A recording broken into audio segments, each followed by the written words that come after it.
হাসিনা আছে একটা নিরাপদ জায়গায়, সেই জায়গা থেকে তাকে আনার কোনো সাধ্য কি কারো আছে? ভারত কি এটা কোনো প্রতিক্রিয়া দিচ্ছে? ভারত বলছে নোটেড। যুদ্ধাপরাধীদেরকে যখন বিচার করা হচ্ছিল, একের পর এক ফাঁসি হচ্ছিল, খালেদা জিয়ার সামনে থেকে দীর্ঘ 14 বছরে একটা বালুর ট্রাক সরাইতে পারে নাই হাসিনা। একটা গুলিও নিজের হাত দিয়ে করে নাই, আমি একমত। স্বরাষ্ট্রমন্ত্রী কামাল একটা গুলিও নিজের হাত দিয়ে করেন নাই, আমি একমত। ইভেন আইজিপিও হয়তো করেন নাই। শাটডাউন কর্মসূচিটা আমার মনে হয় জাতি বিরক্ত।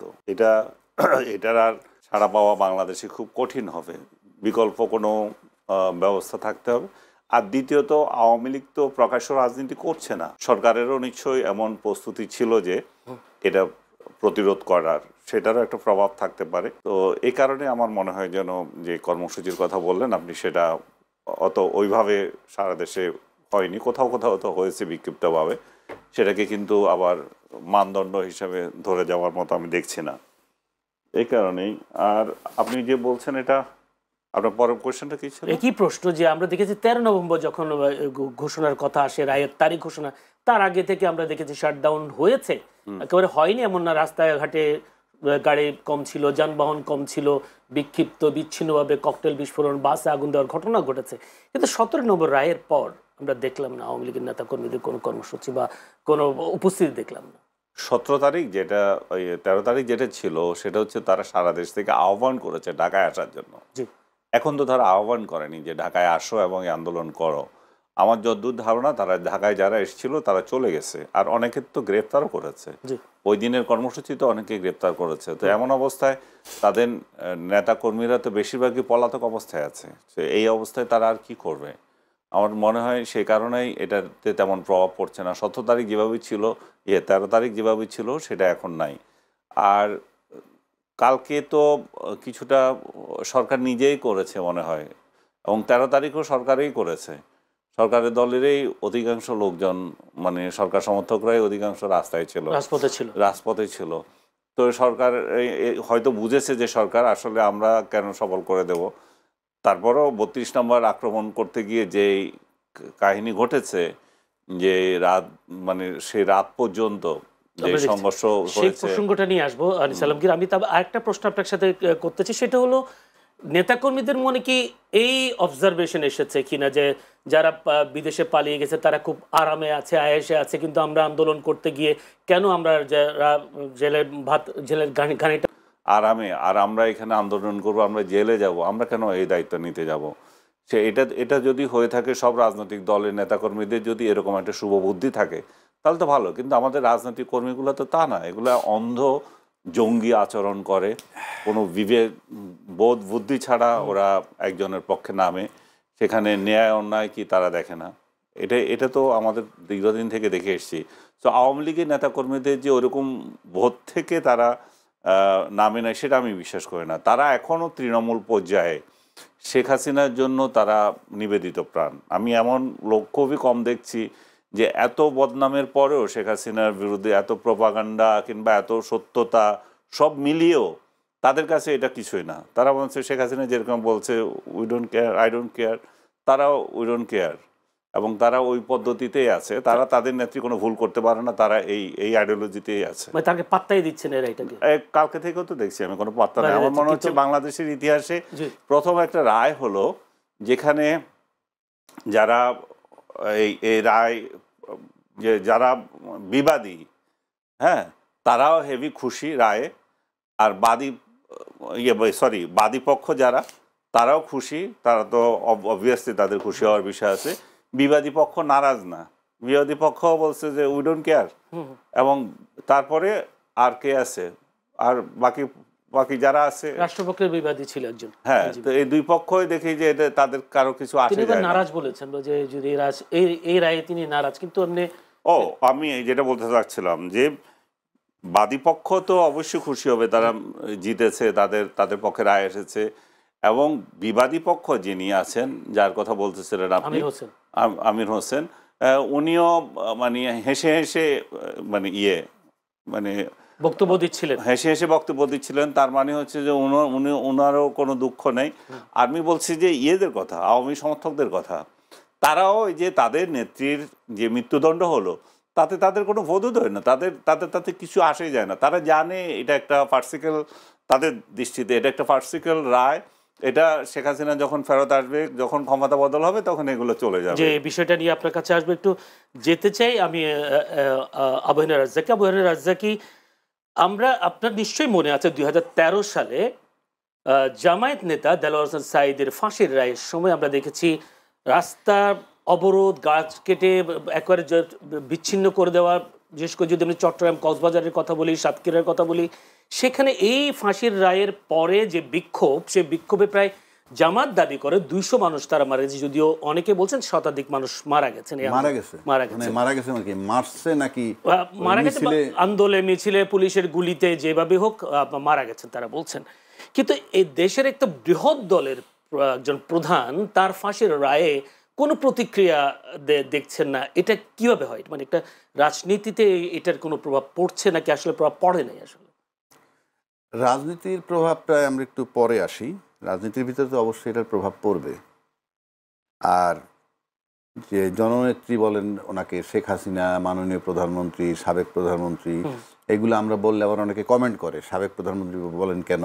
ইনফ্যাক্ট আমি শ্রদ্ধা থেকে কাউকে করতে চাই। উনি তো প্রধানমন্ত্রী ছিলেন, উনি বঙ্গবন্ধুর কন্যা, উনি এইটুক সম্মান পাবেন। বেগম খালেদা জিয়ার আমি খালেদা খালেদা বলতেও রাজি না, এটা ঠিক আছে। কিন্তু প্রশ্ন হচ্ছে যে আপনার অ্যাকশন, এটা আপনি যদি শেখ হাসিনার বেলায় আসেন, আপনি সিম্পলি দেখবেন থার্ড ল অফ নিউটন বলতে পারেন যে every action has an equal and opposite a reaction.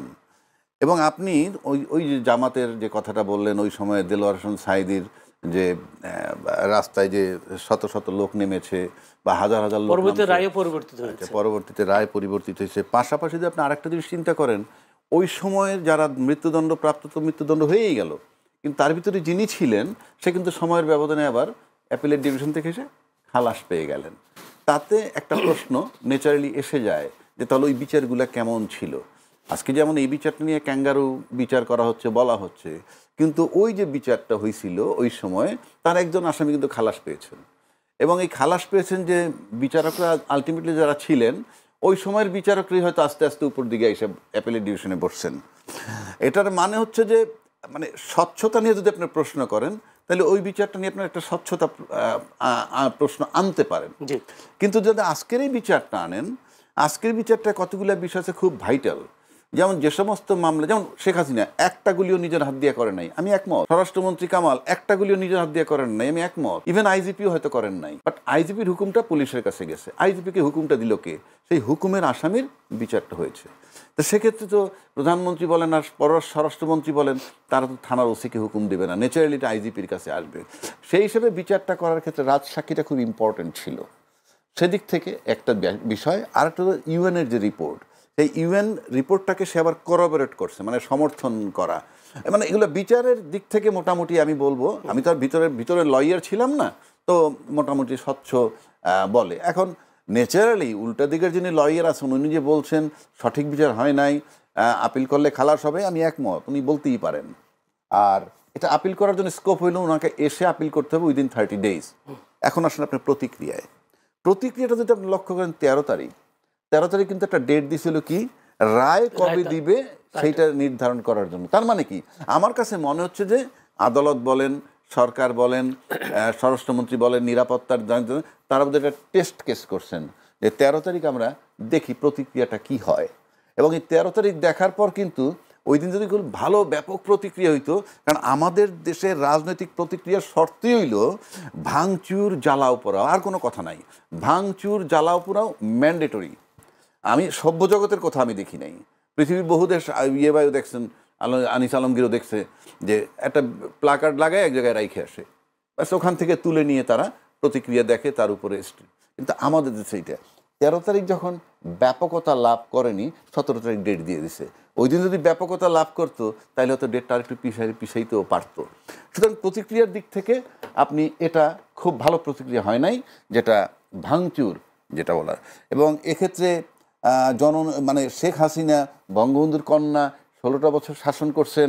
আজকে দেখলাম একটা পত্রিকা আসছে, আমার দেশ পত্রিকায়, 230 বছরের ইতিহাসে উনি দ্বিতীয় মহিলা সরকার প্রধান যার মৃত্যুদণ্ড হলো।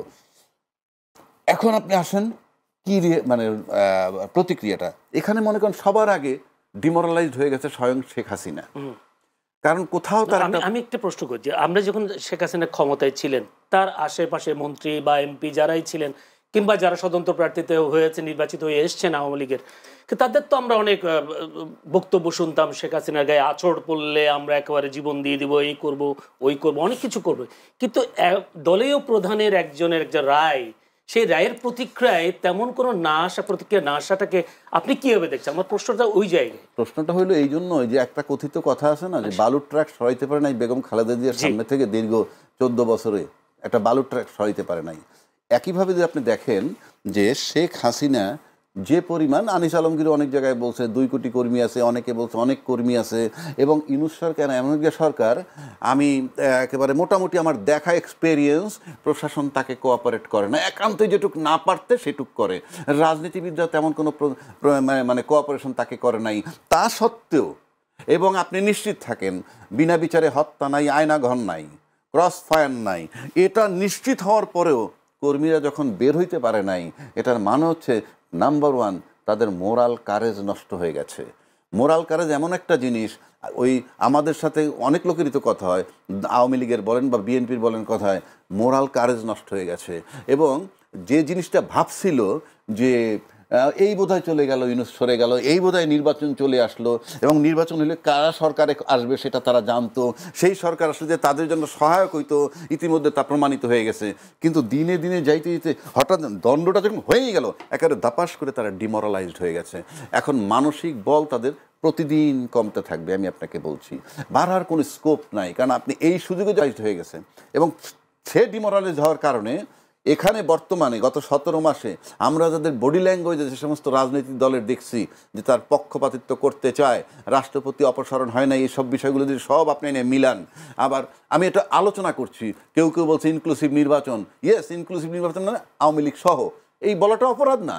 কিন্তু আপনি যদি চক্ষু বন্ধ করে ভাবেন, তাহলে কি হয়, এই জুলাই এই কেলেঙ্কারির সময় আপনি ইনক্লুসিভ নির্বাচন চাচ্ছেন, এটা কিছুটা মনে হয় না যে ওই যেহেতু সরকার বলছে রায় না হওয়া পর্যন্ত নির্বাচন কি কার্যক্রম স্থগিত থাকবে, তখন এতে মনে হয় তারা জুলাই চেতনার বিরুদ্ধে যাচ্ছে। তো এইরকম যারা করতেছিলেন তারাও ডিমোরালাইজড হবে, বিকজ এমন একটা জায়গায় এখন এই আওয়ামী লীগকে নিয়ে কেউ নির্বাচনে আনতে চাচ্ছে কিনা, এরকম কিন্তু এরকম কথা আসছে। ইনক্লুসিভ নির্বাচন চাই, কিংবা বন্ধ ব্যান্ড করাটা, আমি ব্যান্ড করার পক্ষে বিপক্ষে বলছি না, যে আমরা ব্যান্ড করবো কেন, জনগণের ব্যাপার, সরকারের ব্যাপার, সেটাই বলছি। এই কারণে বলছি ডিমোরালাইজড হয়ে গেছে। এবং এই ডিমোরালাইজের সাইড এফেক্ট কি জানেন? এখানে আমার প্রশ্ন হচ্ছে কারণটা কি? আমার প্রশ্ন ছিল এটা, যে কারণটা কি, তারা যারা বিদেশে বসে আরাম করছেন, নেতাকর্মীরা কারাবন্দী হচ্ছেন, নির্যাতনের শিকার হচ্ছেন, সেই কারণে ডিমোরালাইজ হচ্ছে। না, সেই কারণটা তো এখন অ্যাড হবে। এতদিন মনে করেন একটা হোপ ছিল, আমার নেত্রী আছে, কেউ কিছু করতে পারবে না। যখন এটা হয়ে গেছে তখন এখন এই নানান কোশ্চেন আসবে, হাউ লং আমরা সাফার করব।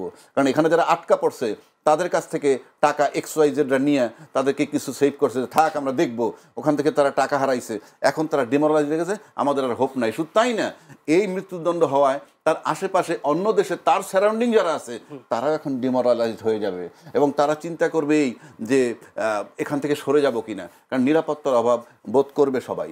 সেই জায়গাটা একটু আসবো আপনার কাছে, আমি একটু আনিস আলমগীরের কাছে আবার একটু যেতে চাই।